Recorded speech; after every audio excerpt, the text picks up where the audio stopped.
Well, we've left the Murray behind and we've headed out into the South Australian outback. Although it's looking pretty different to what we're used to because it's very, very green in this part of South Australia at the moment. They've had a lot of good rain over the last weeks and months, and we're pretty excited to get up and explore the Flinders.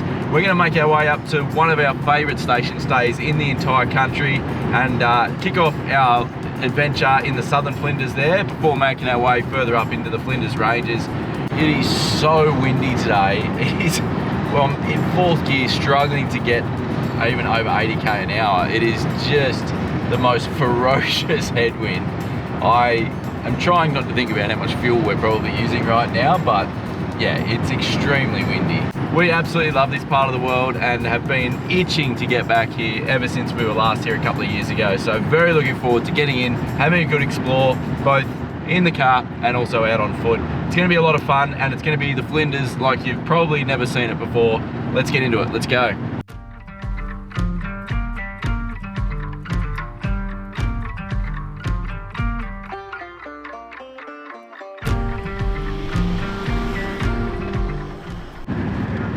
Do you remember last time we did this drive? We just hit the dirt. We were a couple of k's in and that huge storm rolled in. I remember. There was like lightning everywhere and it just started bucketing down rain. And we ended up having to camp at the homestead because all the tracks were so wet and everything that we couldn't get out into the remote campsite. Yeah, I reckon that was probably one of the biggest rainstorms we'd ever been in. And it was one of those crazy things where you're just like, oh my gosh, the photography is amazing. We're just taking so many photos and we got so drenched. So the first time we ever rocked up to Bendleby Station, we looked like drowned rats.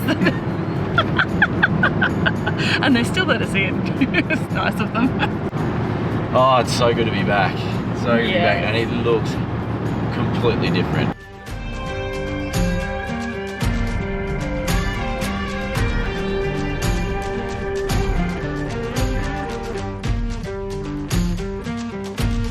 It's just this reminder of why we love doing this so much, because of this feeling.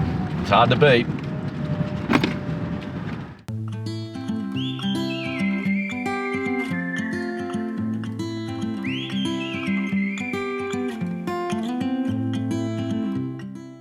So we've got a different campsite this time. So we're here down here at reception, and we're going up here to number 8 this time, which is called Sugarloaf. Apparently it's nice and private. I'm looking forward to it. It's, I don't know, I feel like last time there was a pretty high standard, so I'm just excited to be out here. So yeah, let's go.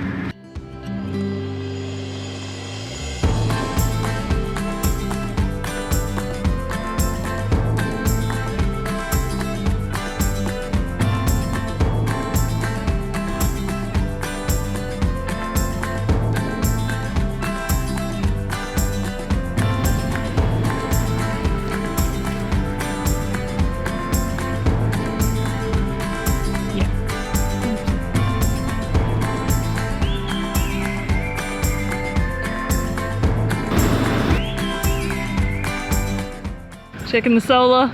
Yeah, look at the solar. I do like that about being out in the outback, is there's not so many big trees. We'll be right. I think north that way, so we'll be right.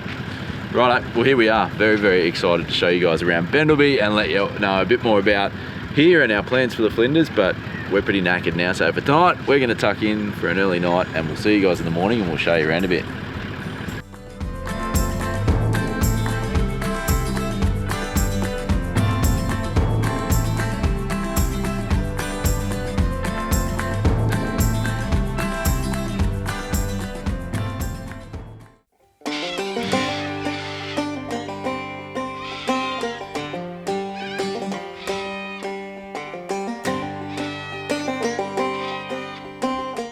Rightio, so this morning we're on a bit of a mission. Liz has roped me in for some sheep work. I'm going to go give Charlie a bit of a hand on the station. I've got to earn my shirt apparently, so I got a new shirt yesterday. Going to go and earn my stripes and do a bit of sheep work. No idea what I'm in for, never really done any sheep work before, but Liz said, oh, Simon's pretty handy, he could come give you a hand. So thanks, darling. It should be a bit of fun. Apparently they're in the yards and we're doing something with them. But anyway, we'll go and go for a quick drive and find out what it's all about, this station stuff. All right, let's go, lads. Let's go see what this sheep farmer thing's all about, eh?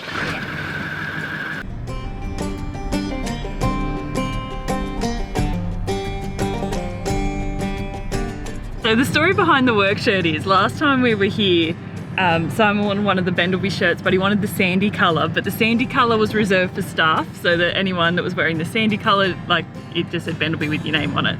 So Simon sweet talked Charlie into doing a Simon shirt with his next staff order.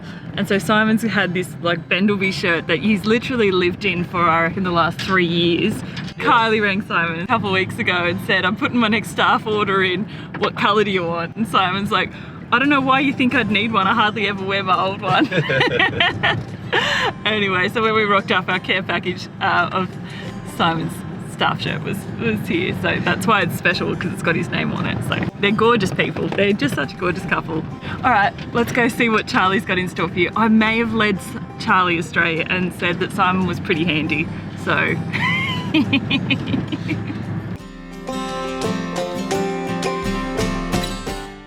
They've all got white faces. No, there's two in there with black faces. There's a couple of black sheep in every family, Duff. Yeah.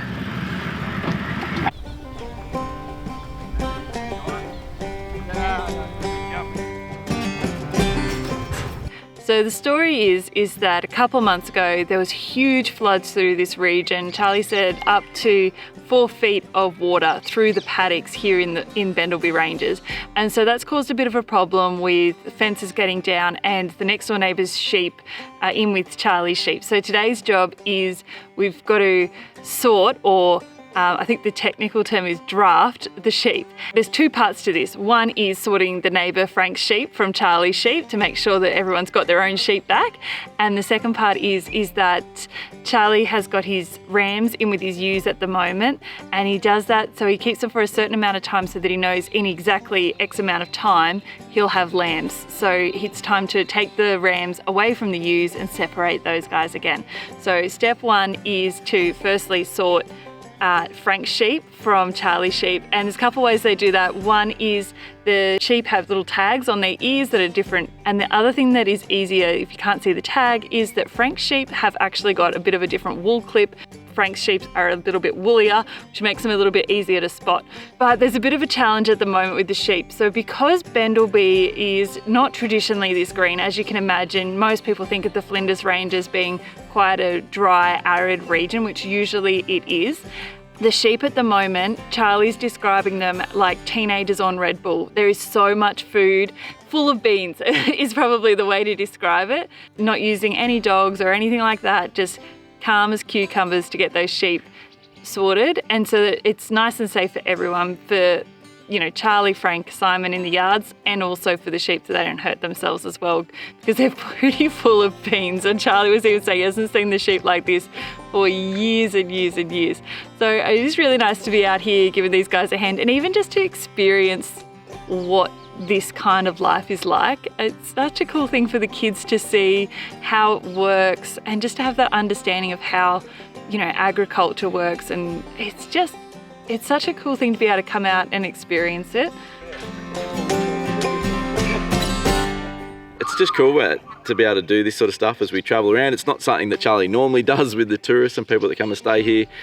We were just chatting to him last night, and he suggested we come over and bring the cameras over and have a bit of a look and see what happens on the station here at Bendleby behind the tourist side of things. They've obviously got all the camping and four-wheel driving and everything here, as well as they've got a bunch of other accommodation, but there's also a station still operating in the background of that. So there's the whole agricultural side of things as well, and he just thought it'd be interesting to show that.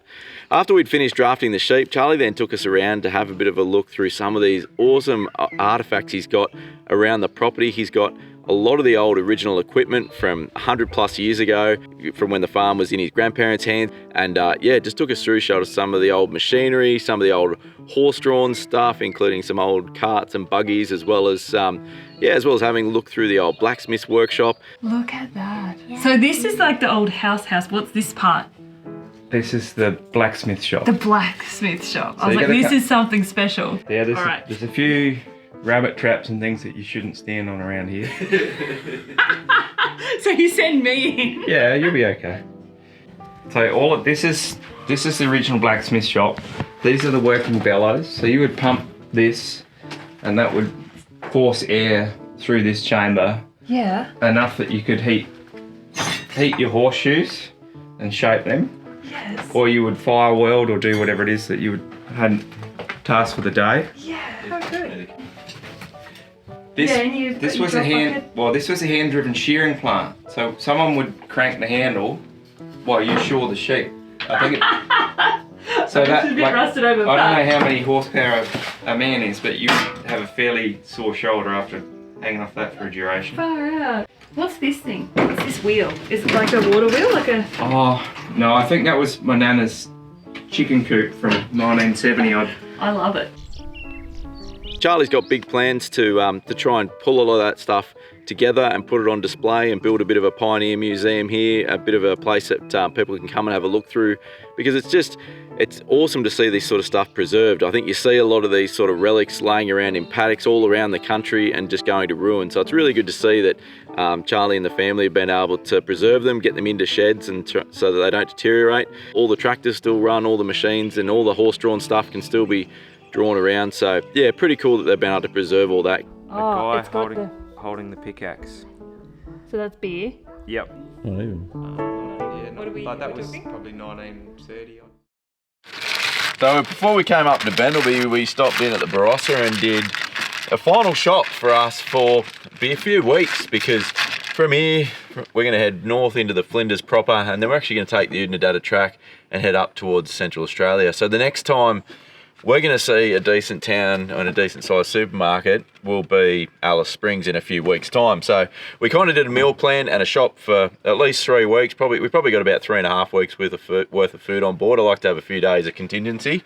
And if you guys have watched our videos before, you would have seen us do this before, but we're going to vacuum seal a bunch of our meat. So we carry a little vacuum sealer around with us. This is just a cheapie from Adventure Kings. I reckon it's about 10 years old, but there's probably better ones out there now, but this one still does the job, so we'll stick with it. But it makes a big difference vacuum sealing your meat, because 1, it takes up a lot less space, 2, it lasts longer, 3, when you freeze it, it's a lot easier to pack your freezer and it stops you getting your freezer burn.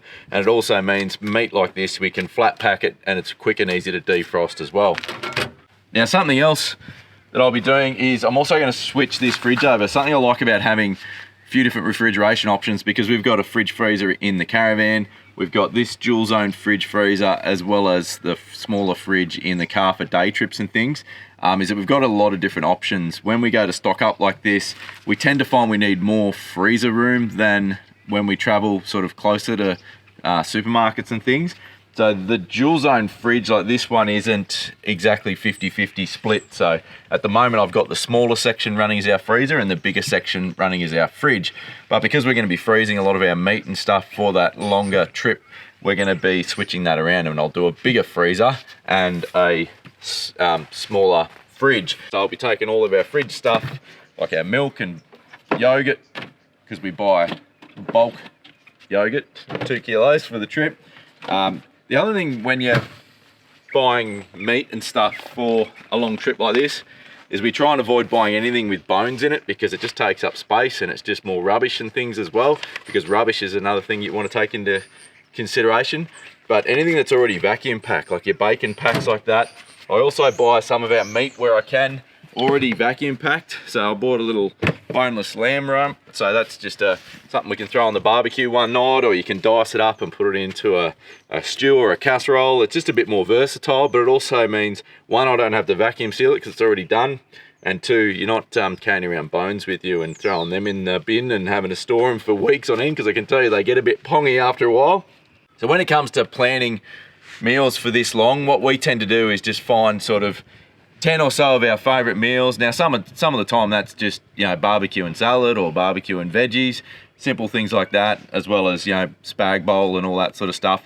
We find about 10 or 12 meals like that we all like to eat, and then we just double it and we do each of them twice through the few weeks. It just means one, you don't have to come up with as many meal ideas, and two, it makes shopping a lot easier. And there's a lot of efficiency there as well because you're using the same ingredients. You can buy things in bulk and you're using things up as you go. So now we'll do little top-ups along the way for some extra fresh fruit and things like that.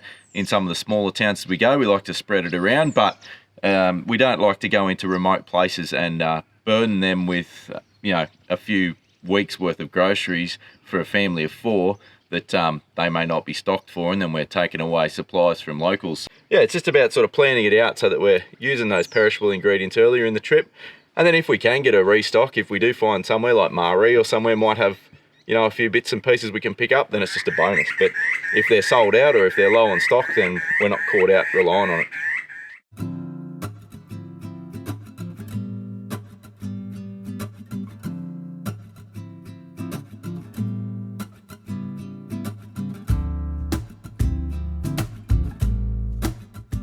Alright, we're on a sunset mission at Bendleby. Bendleby Ranges is renowned for having some of the best sunsets in the Flinders Ranges. And we were speaking to Charlie, the station owner, earlier today, and he said the key to a good sunset is the horizon is grey. You're either in for an absolute cracker or an absolute dud. So it's kind of going to be a 50-50 tonight, but we're going to go do Sunset Hill and yeah, have a little bit of cook up at the top. Oh, looking forward to it. Alright, let's get up there. You can see the shadow of the ridge line, and then you can see the shadow of the car going up. The little 76 chugging its way up the hill. Yeah, little tractor going up the hill.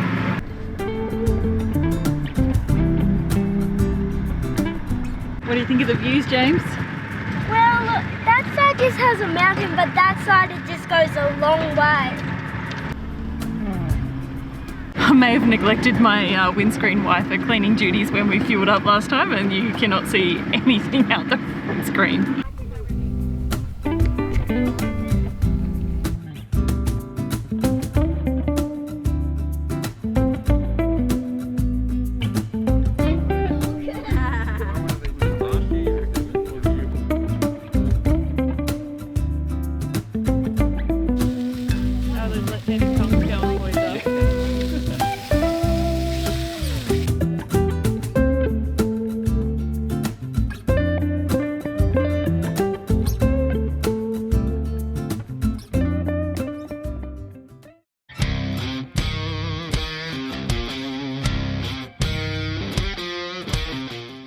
That's steeper than you think, Alison. Low range.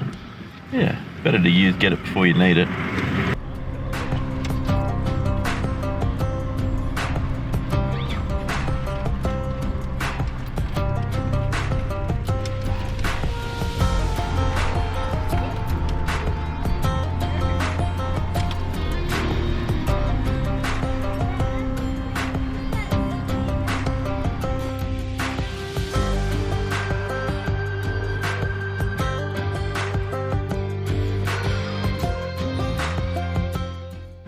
Oh, that's very rutted out.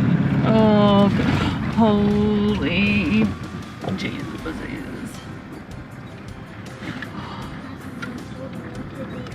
Just as I was about to feel good about this track.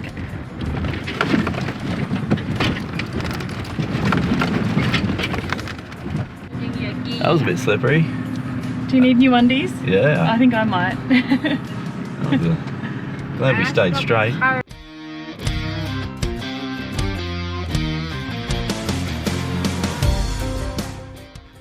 So we've got ourselves in a bit of a pickle here. The track's super slippery, just on this tiny little bit. It's not even that steep. We've done heaps of steeper bits and just cannot get any traction at all. It is super slick. So we're gonna run the winch out. We've gotten a bit of an angle and I just don't really feel confident reversing back down. So I'd rather just winch this.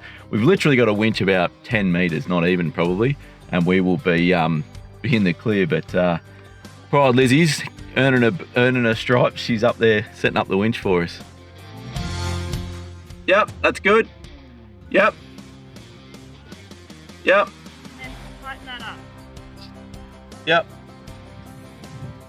And I'll just put a little bit of tension on it, and then you can. And then I'll put the bag over it. And then you can check, yeah, and you can check it. Once it's tight, it'll be obvious if it's wrong.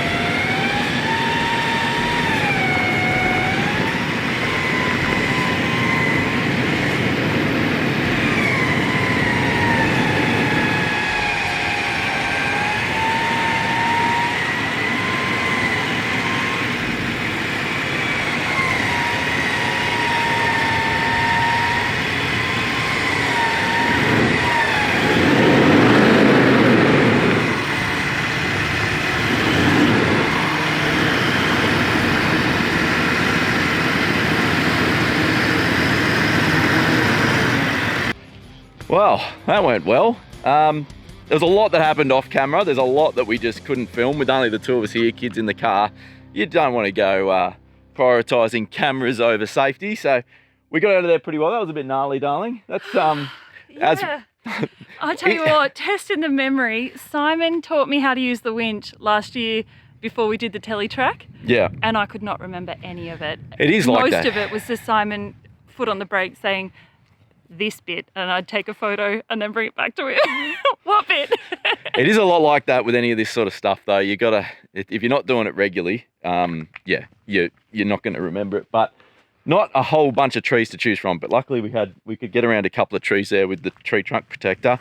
But you would have seen there in the winching, because as we'd come up, the vehicle had slid sideways, and I didn't want to risk reversing because it just wanted to go more across the hill, which is obviously not what you want. And even then, you could see winching up. Hey, it didn't want to straighten up. Like it was hanging off the winch and just almost crabbing at a 45-degree angle, sort of up the hill, until eventually it realigned and the rear got back into the wheel ruts. But super slick and slippery. It hasn't even dug ruts, like you can see there now. There's barely any sign. I mean, obviously there's a bit of stuff chewed up, but here it's just slick. It's just hard packed clay and it's super slick. So anyway, what do you reckon, dear? What's your lesson? I reckon we're not even a quarter of the way through this four-wheel drive track, and I have no idea what else we're going to find. But just wait there, boys. It gets super slippery. Don't come further this way. I think overall it's really interesting how I think calm we remained through that, which is interesting considering how I was feeling and hesitant to come four-wheel driving to begin with because it was wet. I think key takeaways are just calm, as long as the vehicle's secure and can't go anywhere. Take photos back and forth, communicate really nicely. Yeah, and just years of watching 24/7 four-wheel drive recovery vehicles has finally paid off. All right, let's pack this up and get going, because it is interesting to see. Yeah, I just don't know what else we're going to be in for.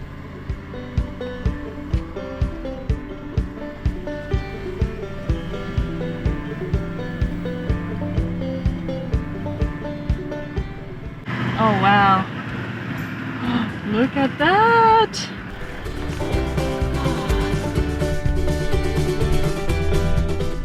Worth it, dear? Yeah. You can see where we got bugged. There's no song in my soul. Well, love, I don't know. I'm so tired of feeling low. All my friends are calling me wild like the wind. I'm drifting through all I've known. Packing up and trying all my best to stay home.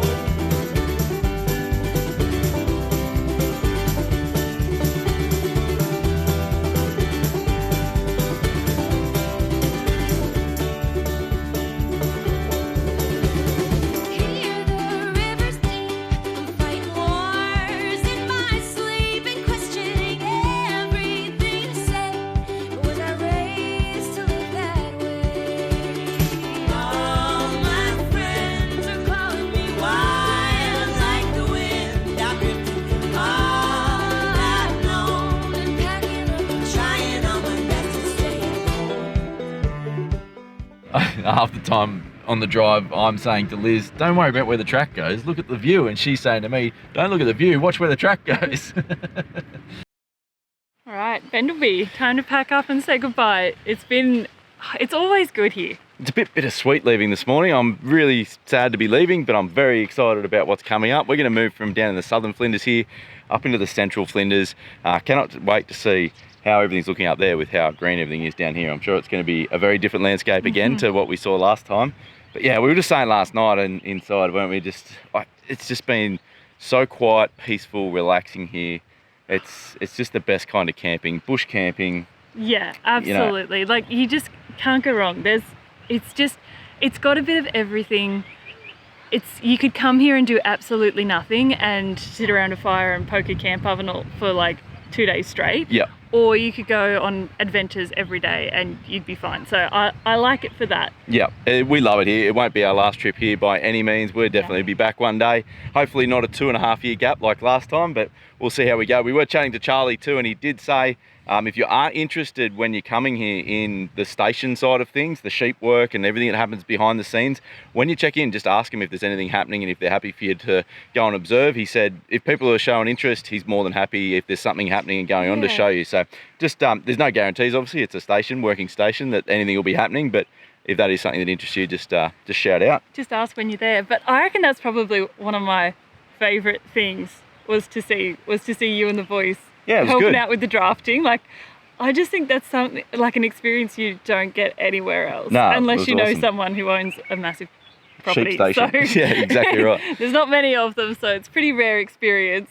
Oh, well, the sun's back out. Hopefully the track's dry back out. There's a little bit more rain coming. Hopefully we miss it, but we're going to jump in the car, get out of here and get into the northern or the central Flinders. Make sure you subscribe, guys, so you don't miss it. We appreciate all your support, and we'll see you next Sunday. See you then. Diesel back under $2 a litre. Who would have thought? I never thought I'd see this day again. It's on the right setting. Yep. How'd you get your name on it, Dale? It's not what you know, Liz. Oh